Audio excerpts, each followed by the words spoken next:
ആകാശവാണി.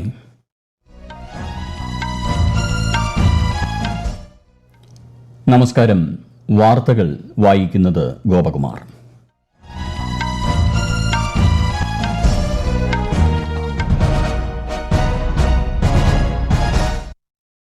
പ്രധാന വാർത്തകൾ.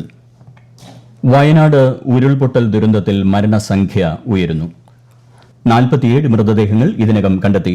മേഖലയിൽ രക്ഷാപ്രവർത്തനം പുരോഗമിക്കുന്നു. കൂടുതൽ NDRF സംഘങ്ങൾ അല്പസമയത്തിനകം വയനാട്ടിലെത്തും. കരസേനയും നാവികസേനയും രക്ഷാപ്രവർത്തനത്തിന്റെ ഭാഗമാകും. മന്ത്രിമാരുടെ സംഘം രക്ഷാപ്രവർത്തനം ഏകോപിപ്പിക്കും. വിവിധ വകുപ്പുകളുടെ നേതൃത്വത്തിൽ കൺട്രോൾ റൂമുകൾ തുറന്നു. രാഷ്ട്രപതിയും പ്രധാനമന്ത്രിയും ഉൾപ്പെടെയുള്ള പ്രമുഖർ ദുരന്തത്തിൽ അനുശോചനം രേഖപ്പെടുത്തി. അപകടത്തിൽപ്പെട്ടവർക്ക് പ്രധാനമന്ത്രിയുടെ ദുരിതാശ്വാസ നിധിയിൽ നിന്ന് ധനസഹായം പ്രഖ്യാപിച്ചു. സാധ്യമായ എല്ലാ രക്ഷാപ്രവർത്തനങ്ങളും ദുരന്ത മേഖലയിൽ ഉറപ്പുവരുത്തുമെന്ന് മുഖ്യമന്ത്രി പിണറായി വിജയൻ. കേന്ദ്രത്തിന്റെ ഭാഗത്തുനിന്നും എല്ലാ സഹായവും ഉറപ്പുവരുത്തുമെന്ന് കേന്ദ്ര സഹമന്ത്രി ജോർജ് കുര്യൻ. ബജറ്റ് ചർച്ചകൾക്ക് ധനമന്ത്രി നിർമ്മല സീതാരാമൻ ഇന്ന് ലോക്സഭയിൽ മറുപടി നൽകും. വാർത്തകൾ വിശദമായി. വയനാട് ഉരുൾപൊട്ടൽ ദുരന്തത്തിൽ മരിച്ചവരുടെ എണ്ണം 47ആയി. മുണ്ടക്കൈ, അട്ടമല, ചൂരൽമല മേഖലയിൽ ഇന്ന് പുലർച്ചെയാണ് ഉരുൾപൊട്ടലുണ്ടായത്. പരിക്കേറ്റ 70ഓളം പേരെ വിവിധ ആശുപത്രികളിൽ പ്രവേശിപ്പിച്ചിട്ടുണ്ട്. 200ലേറെ പേർ പ്രദേശത്ത് കുടുങ്ങിക്കിടക്കുന്നതായാണ് വിവരം. അട്ടമല പ്രദേശത്തു നിന്നും ചാലിയാറിൽ, മലപ്പുറം ജില്ലയിലെ പോത്തുകലിൽ നിന്നും നിരവധി മൃതദേഹങ്ങൾ കണ്ടെത്തി.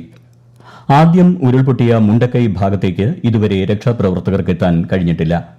200ഓളം വീടുകൾ ഉള്ളിടത്താണ് അപകടം നടന്നതെന്നാണ് നാട്ടുകാർ പറയുന്നത്. മുണ്ടക്കൈ, അട്ടമല മേഖലകൾ പൂർണ്ണമായും ഒറ്റപ്പെട്ട നിലയിലായത് രക്ഷാപ്രവർത്തനത്തെ ദുർഘടമാക്കിയിട്ടുണ്ട്. ദുരന്ത നിവാരണ സേനയുടെ നേതൃത്വത്തിൽ രക്ഷാപ്രവർത്തനം പുരോഗമിക്കുകയാണ്. കൂടുതൽ NDRF സംഘങ്ങൾ ഉച്ചയോടെ പ്രദേശത്തെത്തും. രക്ഷാപ്രവർത്തനം ഏകോപിപ്പിക്കാൻ മന്ത്രിമാർ ഉൾപ്പെടെ വയനാട്ടിൽ എത്തിയിട്ടുണ്ട്. കോഴിക്കോട് നിന്ന് ടെറിട്ടോറിയൽ ആർമി ബറ്റാലിയനും മെഡിക്കൽ സംഘവും വയനാട്ടിലേക്ക് പുറപ്പെട്ടു. രക്ഷാപ്രവർത്തനത്തിനായി ഹെലികോപ്റ്ററുകൾ എത്തിക്കാൻ ശ്രമിച്ചെങ്കിലും പ്രതികൂല കാലാവസ്ഥയെ തുടർന്ന് കോഴിക്കോട് ഇറക്കേണ്ടതായി വന്നു. സൈന്യത്തിന്റെ എഞ്ചിനീയറിംഗ് ഗ്രൂപ്പും ബംഗളൂരുവിൽ നിന്ന് അടിയന്തരമായി വയനാട്ടിലെത്തും. ഉരുൾപൊട്ടലിൽ പാലം തകർന്ന സാഹചര്യത്തിൽ ബദൽ സംവിധാനം ഒരുക്കുന്നത് അടക്കമുള്ള കാര്യങ്ങൾ സൈന്യത്തിന്റെ എഞ്ചിനീയറിംഗ് വിഭാഗം നടപ്പാക്കും. ഏഴിമലയിൽ നിന്ന് നാവികസേനാ സംഘവും മുഖ്യമന്ത്രിയുടെ അഭ്യർത്ഥന പ്രകാരം രക്ഷാപ്രവർത്തനത്തിന് എത്തും. ഇതിനു പുറമെ ഡ്രോണുകളും പോലീസ് നായ സ്ക്വാഡും രക്ഷാപ്രവർത്തനത്തിനായി രംഗത്തിറങ്ങും. കൂടുതൽ വിവരങ്ങളുമായി ആകാശവാണി വയനാട് ജില്ലാ പ്രതിനിധി അരുൺ വിൻസെന്റ്. മുണ്ടക്കയം ഉരുൾപൊട്ടലിന്റെ വ്യാപ്തി മണിക്കൂറുകൾ കഴിയുമ്പോൾ വർദ്ധിക്കുന്ന ദയനീയമായ കാഴ്ചയാണ് നമുക്ക് കാണാൻ കഴിയുന്നത്. ഇനിയും നിരവധി പേർ നിരവധി സ്ഥലങ്ങളിൽ കുടുങ്ങിക്കിടക്കുന്നതായാണ് റിപ്പോർട്ടുകൾ. മുണ്ടക്കയം, അട്ടമല പ്രദേശത്ത് കാര്യമായി തിരച്ചിൽ നടത്താൻ ഇതുവരെയും കഴിഞ്ഞിട്ടില്ല. ചൂരൽമല, മുണ്ടക്കയം തമ്മിൽ ബന്ധിപ്പിക്കുന്ന പാലം തകർന്നതിനാൽ രക്ഷാപ്രവർത്തനം നടത്താൻ ഇതുവരെയും കഴിഞ്ഞിട്ടില്ല. സൈന്യം എത്തിയാൽ മാത്രമേ ഇവിടേക്കുള്ള താൽക്കാലിക പാലം നിർമ്മിക്കാൻ കഴിയുള്ളൂ. അതിനുശേഷം മാത്രമേ രക്ഷാപ്രവർത്തനം നടത്താൻ കഴിയുള്ളൂ. 100 കണക്കിന് വീടുകളുള്ള സ്ഥലമാണ് ഈ മുണ്ടക്കയം, അട്ടമല പ്രദേശം എന്നത്. നിലവിൽ മൃതദേഹങ്ങൾ അധികവും കണ്ടെത്തിയത് ചൂരൽമല പ്രദേശത്താണ്. NDRFന്റെയും പോലീസിന്റെയും ഫയർഫോഴ്സിന്റെയും റവന്യൂ വകുപ്പിന്റെയും സന്നദ്ധ പ്രവർത്തകരുടെ നേതൃത്വത്തിൽ കൂട്ടായ രക്ഷാപ്രവർത്തനമാണ് ഇപ്പോൾ വയനാട്ടിൽ നടക്കുന്നത്. ചൂരൽമലയിൽ മാത്രം 60ലധികം വ്യാപാര സ്ഥാപനങ്ങൾ ഉണ്ടായിരുന്നു. ഇത് പൂർണ്ണമായും തകർന്നിട്ടുണ്ട്. വയനാട് മേപ്പാടിയിലെ ചൂരൽമലയിൽ ഉരുൾപൊട്ടലിൽ കാണാതായവരുടെ മൃതദേഹങ്ങൾ ചാലിയാറിന്റെ വിവിധ കടവുകളിൽ നിന്നായി കണ്ടെത്തിയ സാഹചര്യത്തിൽ മേഖലയിൽ രക്ഷാപ്രവർത്തനം പുരോഗമിക്കുകയാണ്. രക്ഷാപ്രവർത്തനത്തിനായി കേന്ദ്ര ദുരന്ത നിവാരണ സേന ഇവിടെ എത്തിച്ചേർന്നിട്ടുണ്ട്. വിശദാംശങ്ങളുമായി ആകാശവാണി മലപ്പുറം ജില്ലാ പ്രതിനിധി സുരേഷ് ബാബു. കുനിപ്പാലയിൽ 3 വയസ്സുള്ള കുട്ടിയുടെ മൃതദേഹമാണ് ആദ്യം ലഭിച്ചത്. പിന്നീട് ചാലിയാറിന്റെ വിവിധ ഭാഗങ്ങളിൽ നിന്നായി കൂടുതൽ മൃതദേഹങ്ങൾ ലഭിക്കുകയായിരുന്നു. വീട്ടുസാമഗ്രികളും ഗ്യാസ് സിലിണ്ടറുകളും അടക്കമുള്ളത് പുഴയിലൂടെ ഒഴുകി വരുന്നുണ്ട്. കേന്ദ്ര സംസ്ഥാന ദുരന്ത നിവാരണ സേന രംഗത്തെത്തിയിട്ടുണ്ട്. 7 മൃതദേഹമാണ് രാവിലെ 10 മണിയോടുകൂടി നിലമ്പൂർ ജില്ലാ ആശുപത്രി എത്തിച്ചത്. 3 വയസ്സുള്ള കുട്ടിയെ മാത്രമാണ് തിരിച്ചറിഞ്ഞത്. ആവശ്യമെങ്കിൽ ജില്ലാ ആശുപത്രിയിൽ ഇൻക്വസ്റ്റ് നടപടികൾക്ക് ശേഷം മൃതദേഹങ്ങൾ മഞ്ചേരി മെഡിക്കൽ കോളേജിലേക്ക് മാറ്റുമെന്ന് അധികൃതർ അറിയിച്ചു. ഉരുൾപൊട്ടൽ ബാധിത പ്രദേശത്ത് സാധ്യമായ എല്ലാ രക്ഷാപ്രവർത്തനങ്ങളും മന്ത്രിമാരുടെ നേതൃത്വത്തിൽ ഏകോപിപ്പിക്കുമെന്ന് മുഖ്യമന്ത്രി പിണറായി വിജയൻ പറഞ്ഞു. മുഖ്യമന്ത്രിയുടെ നേതൃത്വത്തിൽ വയനാട്ടിലെ സ്ഥിതിഗതികളും വിലയിരുത്തി. രക്ഷാപ്രവർത്തനം ഏകോപിപ്പിക്കാൻ മന്ത്രിമാരുടെ സംഘത്തെയും മുഖ്യമന്ത്രി നിയോഗിച്ചു. മന്ത്രിമാരായ AK Saseendran, Ramachandran Kadannappally, K Rajan, PA Muhammad Riyas, OR Kelu എന്നിവരാണ് സംഘത്തിലുള്ളത്. വയനാട് ഉരുൾപൊട്ടൽ ദുരന്തത്തിൽ അഗാധ ദുഃഖം രേഖപ്പെടുത്തി പ്രധാനമന്ത്രി നരേന്ദ്രമോദി. മരിച്ചവരുടെ കുടുംബങ്ങൾക്ക് 2 ലക്ഷം രൂപയും പരിക്കേറ്റവർക്ക് 50,000 രൂപയും പ്രധാനമന്ത്രിയുടെ ദുരിതാശ്വാസ നിധിയിൽ നിന്ന് സഹായം പ്രഖ്യാപിച്ചു. മുഖ്യമന്ത്രി പിണറായി വിജയനുമായി ഫോണിൽ ബന്ധപ്പെട്ട് സ്ഥിതിഗതികൾ ആരാഞ്ഞ പ്രധാനമന്ത്രി രക്ഷാപ്രവർത്തനത്തിന് എല്ലാ പിന്തുണയും ഉറപ്പു നൽകി. വയനാട് ഉരുൾപൊട്ടൽ ദുരന്തത്തിൽ രാഷ്ട്രപതി ദ്രൌപദി മുർമുവും ഉപരാഷ്ട്രപതി ജഗദീപ് ധൻഖറും അനുശോചനം രേഖപ്പെടുത്തി. രക്ഷാപ്രവർത്തനം വിജയകരമായി പൂർത്തിയാകട്ടെയെന്നും പരിക്കേറ്റവർ എത്രയും വേഗം സുഖം പ്രാപിക്കട്ടെയെന്നും രാഷ്ട്രപതിയും ഉപരാഷ്ട്രപതിയും ആശംസിച്ചു. രാജ്യരക്ഷാമന്ത്രി രാജ്നാഥ് സിംഗും കേന്ദ്ര ആഭ്യന്തരമന്ത്രി അമിത്ഷായും ദുരന്തത്തിൽ അനുശോചനം രേഖപ്പെടുത്തി. ദേശീയ ദുരന്ത നിവാരണ സേന പ്രദേശത്ത് രക്ഷാപ്രവർത്തനം തുടരുകയാണെന്നും കൂടുതൽ NDRF ടീമുകൾ വൈകാതെ സ്ഥലത്തെത്തുമെന്നും ശ്രീ അമിത്ഷാ പറഞ്ഞു. ദുരന്ത നിവാരണ പ്രവർത്തനങ്ങളിൽ കരസേനയുടെ സജീവ ഇടപെടൽ ഉറപ്പുവരുത്തുന്നതിനായി രാജ്യരക്ഷാമന്ത്രി രാജ്നാഥ് സിംഗ് കരസേനാ മേധാവി ജനറൽ ഉപേന്ദ്ര ദ്വിവേദിയുമായി സംസാരിച്ചു. കേന്ദ്രത്തിന്റെ ഭാഗത്തുനിന്ന് എല്ലാ സഹായവും എത്രയും വേഗം ലഭ്യമാക്കുമെന്ന് കേന്ദ്ര സഹമന്ത്രി ജോർജ് കുര്യൻ പറഞ്ഞു.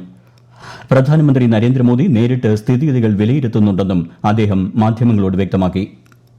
ലോക്സഭാ പ്രതിപക്ഷ നേതാവും മുൻ വയനാട് എംപിയുമായ രാഹുൽ ഗാന്ധിയും മുഖ്യമന്ത്രിയുമായി ഫോണിൽ ബന്ധപ്പെട്ട് വിവരങ്ങൾ ആരാഞ്ഞു.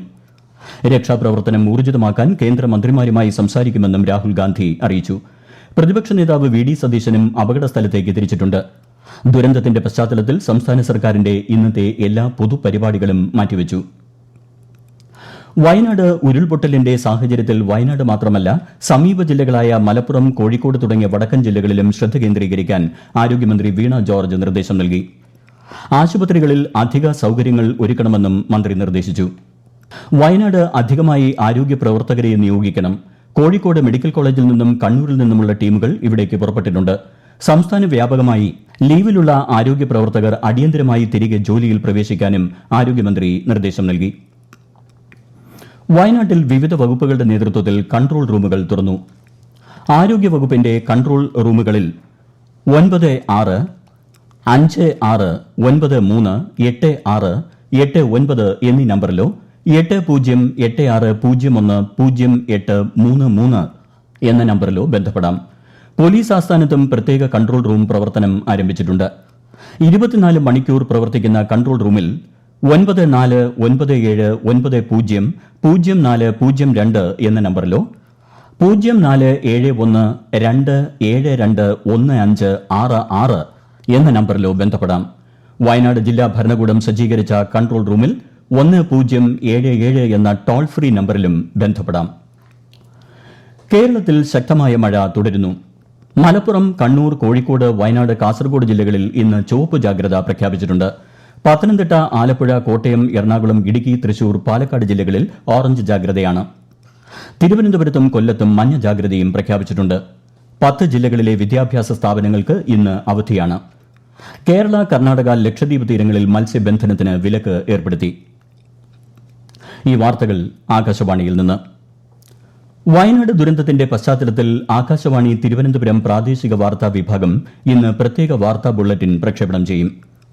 ഉച്ചയ്ക്ക് 3 മണിക്കും വൈകുന്നേരം 4 മണിക്കും 5:30 പ്രത്യേക വാർത്താ ബുള്ളറ്റിൻ. 2024-25 കേന്ദ്ര ബജറ്റിന്മേലുള്ള ചർച്ചകൾ പാർലമെന്റിന്റെ ഇരുസഭകളിലും പുരോഗമിക്കുന്നു. ബജറ്റ് ചർച്ചകൾക്ക് കേന്ദ്ര ധനമന്ത്രി നിർമ്മല സീതാരാമൻ ഇന്ന് ലോക്സഭയിൽ മറുപടി നൽകും. ഈ മാസം 23-നായിരുന്നു ധനമന്ത്രി ബജറ്റ് അവതരിപ്പിച്ചത്. കോൺഫെഡറേഷൻ ഓഫ് ഇന്ത്യൻ ഇൻഡസ്ട്രി CII-യുടെ ബജറ്റാനന്തര സമ്മേളനത്തെ പ്രധാനമന്ത്രി നരേന്ദ്രമോദി അഭിസംബോധന ചെയ്തു. ന്യൂഡൽഹിയിലെ വിജ്ഞാൻ ഭവനിലാണ് വികസിത ഭാരതത്തിലേക്കുള്ള യാത്ര എന്ന സമ്മേളനം സംഘടിപ്പിച്ചിരിക്കുന്നത്.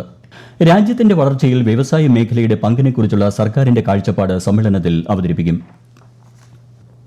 കേരളത്തിൽ 49 തദ്ദേശ വാർഡുകളിന്മേലുള്ള ഉപതെരഞ്ഞെടുപ്പിലെ വോട്ടെടുപ്പ് പുരോഗമിക്കുന്നു. രാവിലെ 7 മണിക്ക് ആരംഭിച്ച വോട്ടെടുപ്പ് വൈകുന്നേരം 6 മണിവരെ തുടരും.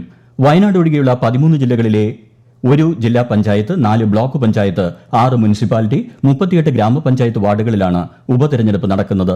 വോട്ടെണ്ണൽ നാളെ നടക്കും. പ്രധാന വാർത്തകൾ വീണ്ടും. വയനാട് ഉരുൾപൊട്ടൽ ദുരന്തത്തിൽ മരണസംഖ്യ ഉയരുന്നു. 47 മൃതദേഹങ്ങൾ ഇതിനകം കണ്ടെത്തി. മേഖലയിൽ രക്ഷാപ്രവർത്തനം പുരോഗമിക്കുന്നു. കൂടുതൽ NDRF സംഘങ്ങൾ അല്പസമയത്തിനകം വയനാട്ടിലെത്തും. കരസേനയും നാവികസേനയും രക്ഷാപ്രവർത്തനത്തിന്റെ ഭാഗമാകും. മന്ത്രിമാരുടെ സംഘം രക്ഷാപ്രവർത്തനം ഏകോപിപ്പിക്കും. വിവിധ വകുപ്പുകളുടെ നേതൃത്വത്തിൽ കൺട്രോൾ റൂമുകളും തുറന്നു. രാഷ്ട്രപതിയും പ്രധാനമന്ത്രിയും ഉൾപ്പെടെയുള്ള പ്രമുഖർ ദുരന്തത്തിൽ അനുശോചനം രേഖപ്പെടുത്തി. അപകടത്തിൽപ്പെട്ടവർക്ക് പ്രധാനമന്ത്രിയുടെ ദുരിതാശ്വാസ നിധിയിൽ നിന്ന് ധനസഹായം പ്രഖ്യാപിച്ചു. സാധ്യമായ എല്ലാ രക്ഷാപ്രവർത്തനങ്ങളും ദുരന്ത മേഖലയിൽ ഉറപ്പുവരുത്തുമെന്ന് മുഖ്യമന്ത്രി പിണറായി വിജയൻ.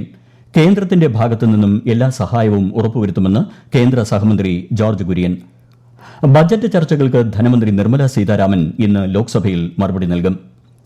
വാർത്തകൾ കഴിഞ്ഞു. അടുത്ത വാർത്താ പ്രക്ഷേപണം പ്രത്യേക വാർത്താ ബുള്ളറ്റിനുമായി 3 മണിക്ക്.